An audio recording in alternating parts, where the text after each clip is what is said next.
All right. We are joined from Madisonville, Louisiana, by my friend Lyndsey Paige Adams, Hmm. certified public trainer, I'm sorry, personal trainer. I said public personal trainer. Yeah. We thank you so much for joining us. This is our entrepreneurship class here at Velma Jackson High School. I've got a room full here with me, and we're recording this for all of our friends in Madison County schools: Madison Central, Ridgeland High School, Germantown High School, the Academic Option Center, and our YouTube channel. So thank you for taking some time for us today. Awesome. I'm glad to be here.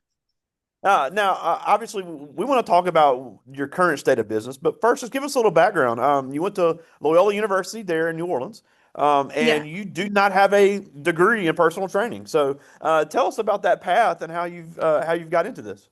Okay. So I got a undergraduate degree at Loyola New Orleans in psychology in 2008, and then I got my master's at UL in Lafayette in applied psychology. After that, I took a little break from psychology and actually went into residency management and worked for LSU Health Science Center in New Orleans. And those that don't know what that is when you go to medical school, you then go to a residency after medical school. And my job was to make sure that those who decided to be surgeons did everything they needed to do. So it was basically like being a mom. And I did that for about 2 years.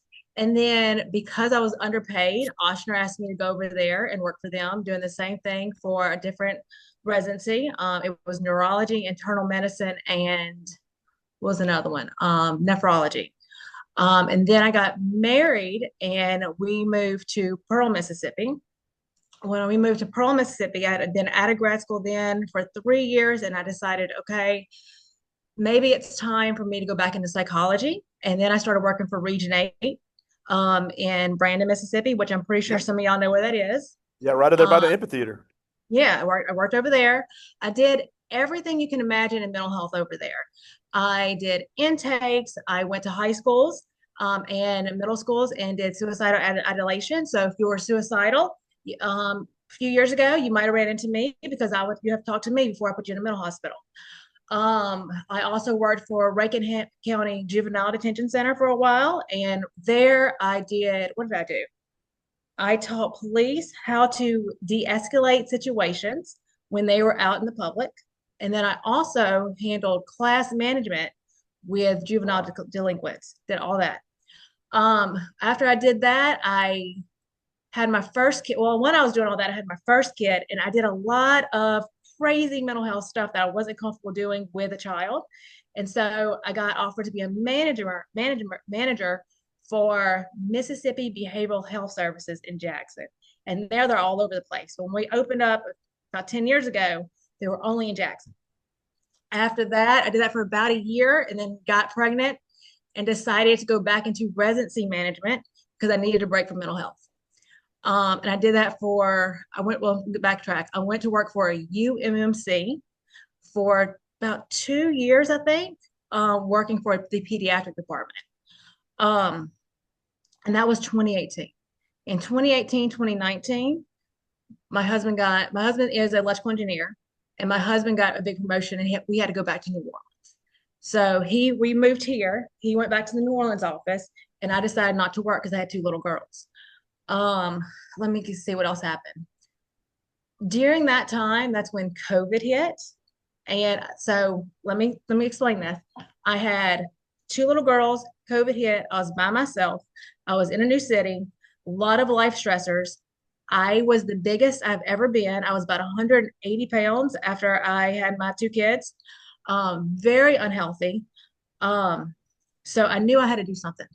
And psychologically, I knew I had to put my body in.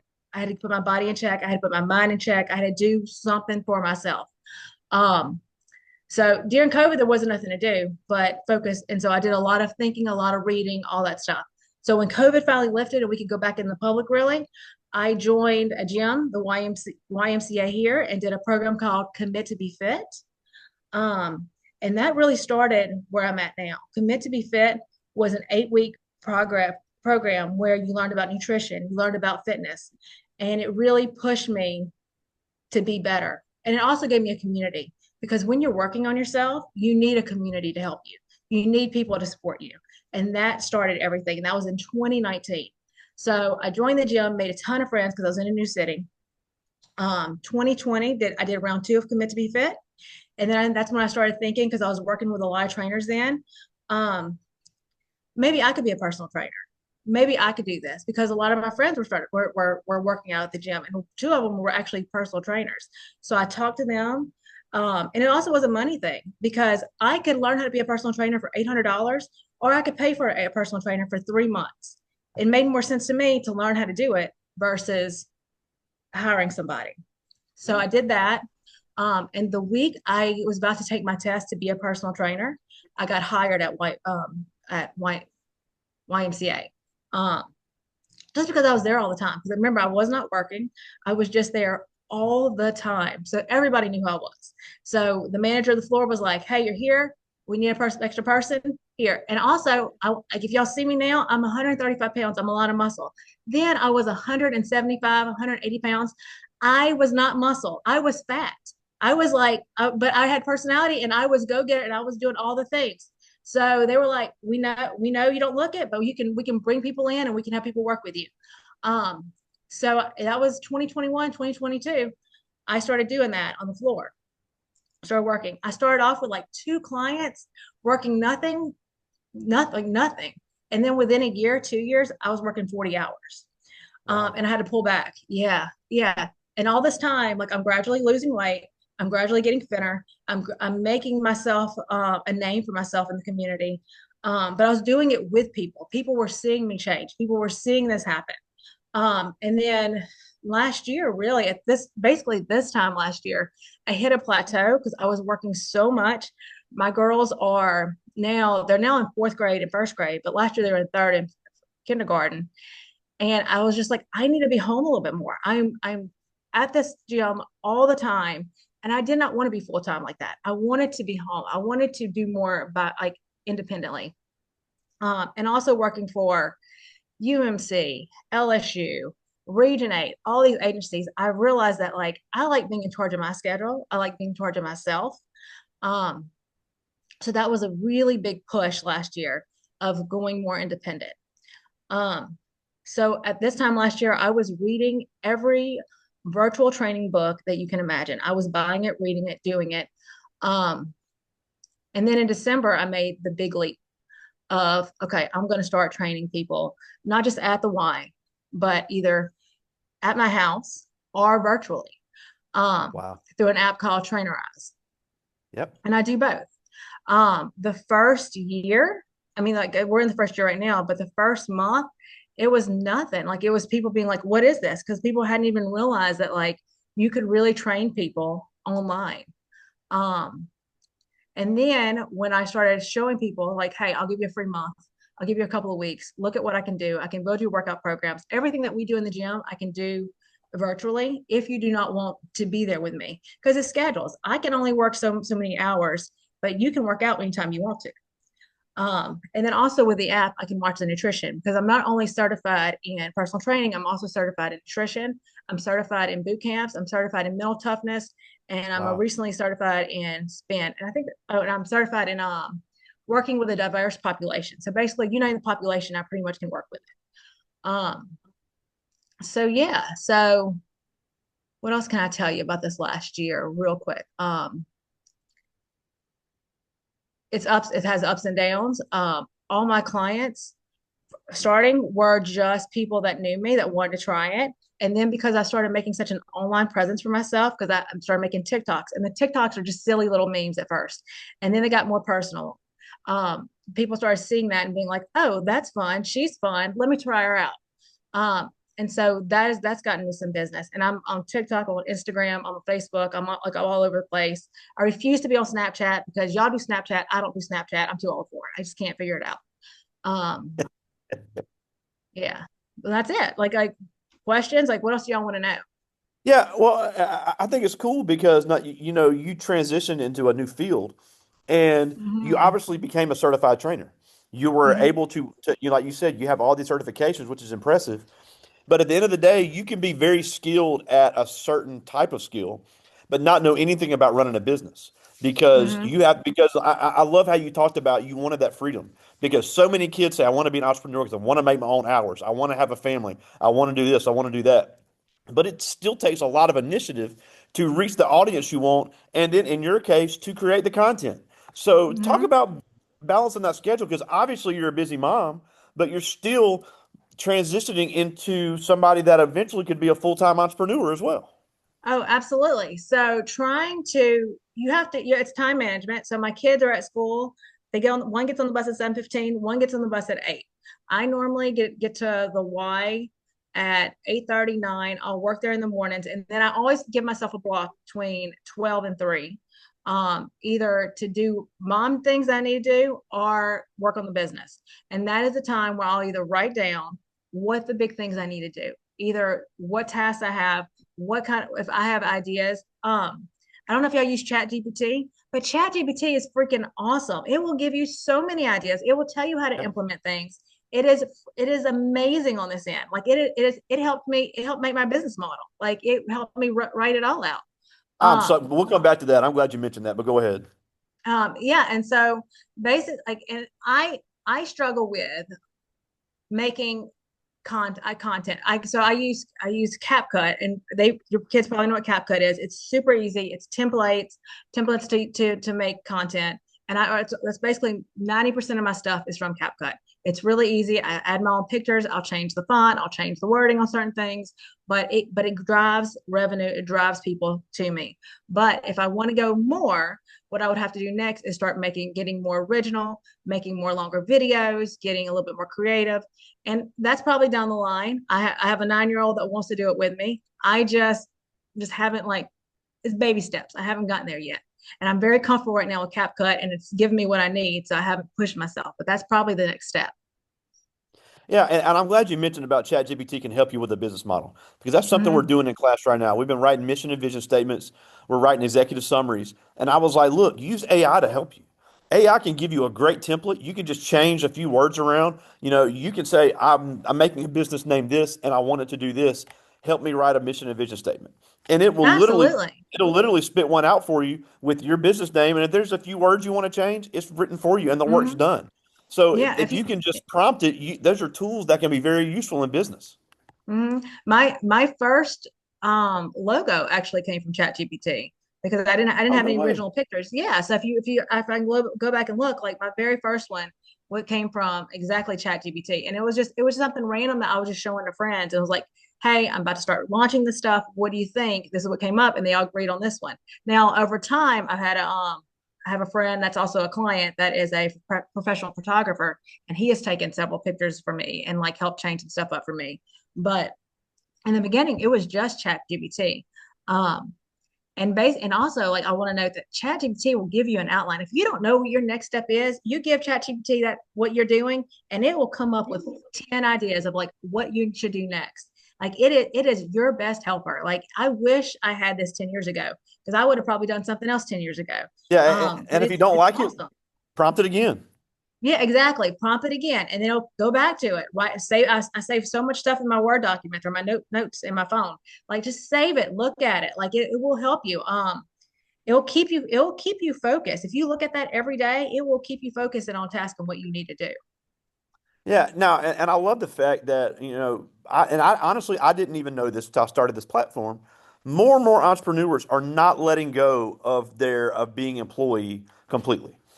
Mm-hmm. And because I hear a lot of kids say, "Look, I want to be an entrepreneur, but it's risky, and if I have a for sure paycheck, I want to keep that." Well, you can do that because Absolutely. you haven't let go of your job, even though you're Mm-hmm. not working there as much. You still are getting a for sure paycheck coming in. You're getting the benefit of being able to use the gym. Like we have another friend of this class. She runs a funeral home in New York, but she's a teacher Okay. to keep her teacher benefits. She's not having to pay for Mm-hmm. health insurance. So, I think that's a big misnomer. And like I said, I didn't even know it. You don't have to jump full speed head first into entrepreneurship. You can ease your way into it and still keep that security, especially if you have kids or you want to have kids.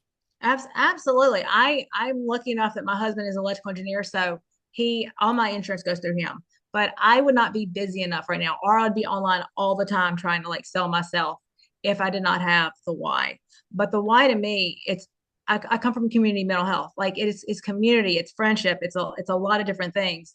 So I don't foresee myself ever really leaving the Y unless something major happens. Now, eventually, it'll probably only be 10% of my time, where entrepreneur, this job will be 90% of my time. But right now, it's about 65, 70% of my time. And then all the other things I do on the side is about 30% of my time.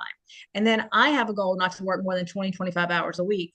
And that's really much. So Y right now gets about what, 17 to 20 hours, and then my other stuff gets about 5 hours. But as time goes by, it's going to switch, because if anybody in there wants to be a personal trainer, I'll tell you, working with people is exhausting, and you need you need breaks. No more than 25 hours a week. Like no more than 20. You can use that other 15 hours, you want to work 40 hours to other things, but being with people, no more than 25 hours a week. Same with a therapist, same rule. We never did more than 25 hours of therapy a week. It was too much. You need a And, break.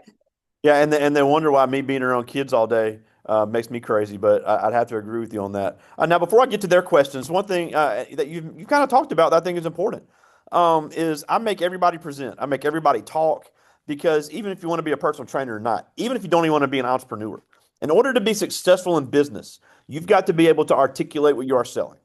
In your case, you've got to sell yourself. You've got to sell your content. You've got to sell what somebody is going to get if they buy one of your online or in-person training sessions. So Mm-hmm. I have so many kids that are brilliant. They may have a great idea. They have a great concept. They know how to implement the business, great logo. But then I ask them to explain it to me and they can't do it. So how I think that's important is it to be able to get these communication skills mastered while they're still teenagers? Oh, it's if you can do it, it's very bad. I'll tell you what, I'm still working on my communication skills. It's a lesson that you're going to keep working for the day you die. Like it's about confidence though. It's about thinking that I can do this. I know what I'm talking about. Um, I am believable. And it's real, like I said, it goes back to, do you believe that you can do this? If you believe in what you're selling and what you're doing and your product, it's going to come naturally, and people are going to feel that. If you don't believe in what you're doing, people are going to feel that too. So you There you have go. so public speaking is part of talent, practice, all that stuff. But it also is believing in what you're selling, believing in what you're doing. Um, what else can I say about that?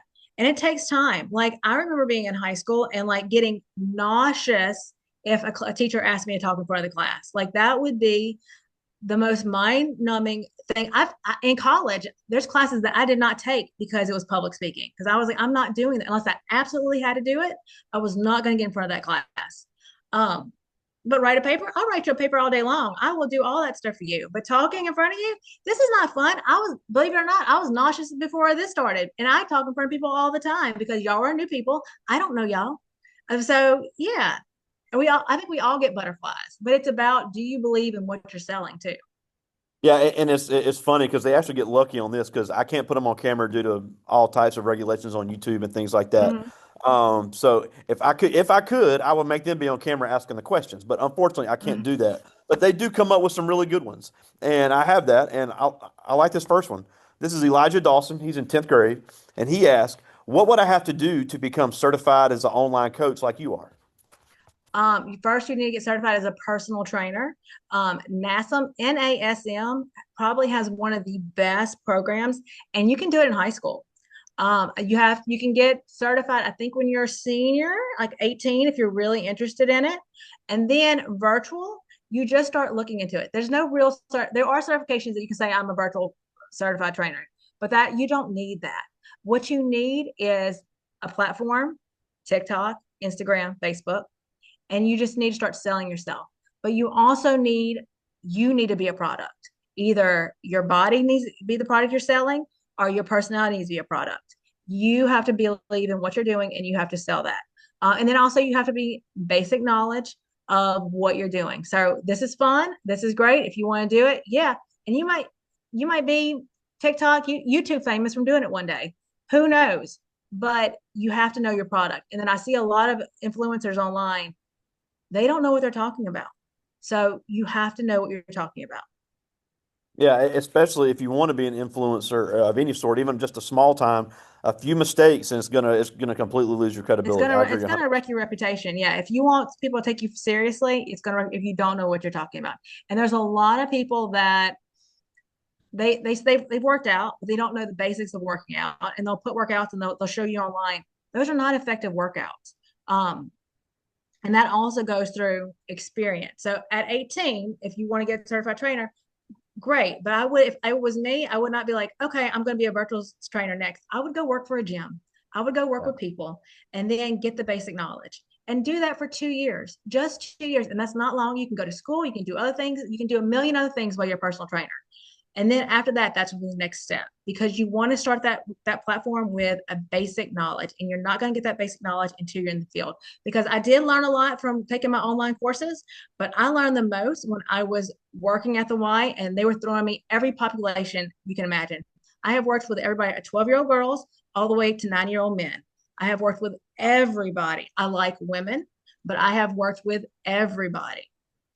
That's all. And I would even go as far to say whatever business you want to get into. I've had tons of girls that said they wanted to be cosmetologists and they want to own their own shop. And every Mm-hmm. person that I've known that owned a shop said, tell them to work in a salon first. So Absolutely. learn the business before you get into it. I like this Yeah, one. This is learn business. Jacqueline Cross. She's in 10th grade and she asked, where do you envision your business being in the next 5 to 10 years? In the next, ideally, I will be strictly online. Like I said, but I'll probably stay with the Y just for if it's just community service or something. But I will be strictly online, and then I will probably be doing more online tutorials because that's what I don't do. I don't do basic training. Like so, if you want to make your chest bigger, if you want to grow your glutes, if you want to grow your quads, these are basic things that you need to do. That is probably me down the line. Right now, it's about name recognition and people seeing me. Yeah. Um, and driving in that way. Most of my clients now are former clients that I train online, or they know somebody. So the client referred me to somebody else, or because I have I've pushed myself so much in the community. Like I am on the weekends, I am out in the community. Everybody knows me now. Like everybody. Like this weekend, I'm doing a 5K because I will talk to all the runners that I can and say, hey, you want to be faster? Come follow me. Um, Wow. What a way to market. mm-hmm, That's awesome. mm-hmm. And I started that this year. I do at least one 5K. And I'm not the fastest runner. I just broke running the 3.1 miles under 30 minutes. I just did that last month. I am not fast. But you want good quads, you want to be stronger, you like who I am, come work out with me and I'll make you faster. That's incredible. I like this one. Mhm. This is Tredarius Quinn. He's in 10th grade, member of our band here at Velma Jackson. And he asked, how many clients do you have now on your online platform? I have, hold on, let me pull it up.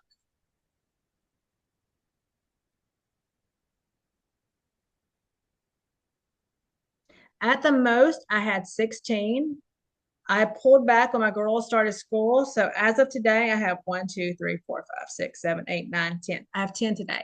And Wow. I am doing a program called Commit to Be Fit. So by the end of the week, I'll probably have about three more. And then people pay me monthly. That's awesome. I got time for two more. This is Shunderlicia Black. She's in 10th grade. And she asked, what has been the biggest motivation you have had when things got hard in your business? The biggest motivation I've had, proving people wrong. So this is petty, but there's another personal trainer that I know very well. Um, she she doubted what I could do. And she told me that she didn't think I could do it. So when I have doubts, I am one of those people that I'm like, you don't think I can do that? Watch me. And that is like one of the biggest, and I've always been like that. You could ask my mom. Like my mom told me I couldn't do something, I would do it. My mom once told me I could never have a pet snake. Guess what the first animal I bought when I got out of the house? It was a python. So you tell me I can't do something, I'm going to do it. I love it. I Yeah. got one more. This is Shanaria Lewis. She's also in 10th grade. And she asked, what has been the biggest fear you've had to overcome being a business owner? The biggest fear, the biggest fear. So people are going to talk about you. People are Yeah. going to talk about your body, especially being a woman. Um, so the biggest fear is people looking at me and being like, "Really?" But then no, I'm like, it, I do more. Your doubters are doing nothing. I do more than they do, and that is where I go to. So I work my booty off all the time. I'm 39 years old. I am the fittest I've ever been in my entire life, and every doubter I've ever had does not look like me. So that is where I go. And that's my motivation. Yeah. I forgot what the question was. I just went on a tangent. But yeah. Hey, I love it. Hey, That was a great way to end. We're almost out of time, and we thank you Okay. so much for taking some time for us. But a couple things before we go. First of all, tell us where to find you online to see your TikToks and all your content. So basically, look for me. My name is Paige Turning Fitness, Paige Turning Fitness. I am on Facebook, Instagram, and TikTok. Yes, follow me, like my stuff, get my algorithm up. That will help me. And if you're interested, and y'all have questions, message me. You can message me at Paige Turning Fitness too, and I will answer any questions or whatever. But I'm here if y'all Yeah, need it. and we'll definitely share your platforms with all of our teachers here in the district. But the last thing before we go, even though it's not so much business related, but I think it's important. You can never talk about somebody's personal health enough because so many young people, because they're still young, they still have a high Mhm. metabolism. They don't understand the changes that are come to their bodies when they get older. Why is it so important to focus on your physical health right now when you're 15, 16, 17 years old? It's never going to be easier now. It is only downhill from here. I had to learn that in my 20s, even though I was still in my 20s and early 30s when I was really getting into fitness. Like it was hard. It was hard. And it was really hard after I had my first two kids because I did not work out at all for a while. Um, and then just jumping into that mindset. But it's consistency, it's doing it. Once you get in the habit of doing something, it gets so much easier. If I don't work out every day, then I feel like I've lost something. I don't feel like I've completed my day. You getting in that habit, and that workout does not have to be crazy. Go for a walk. Movement is the answer, and movement is the answer to so many mental health problems too. By the way, like if exercise, people forget that, and that's one of the things I used to preach when I was a therapist too. If you're feeling down, if you're feeling anxious, go outside and take a walk. You're going to feel better.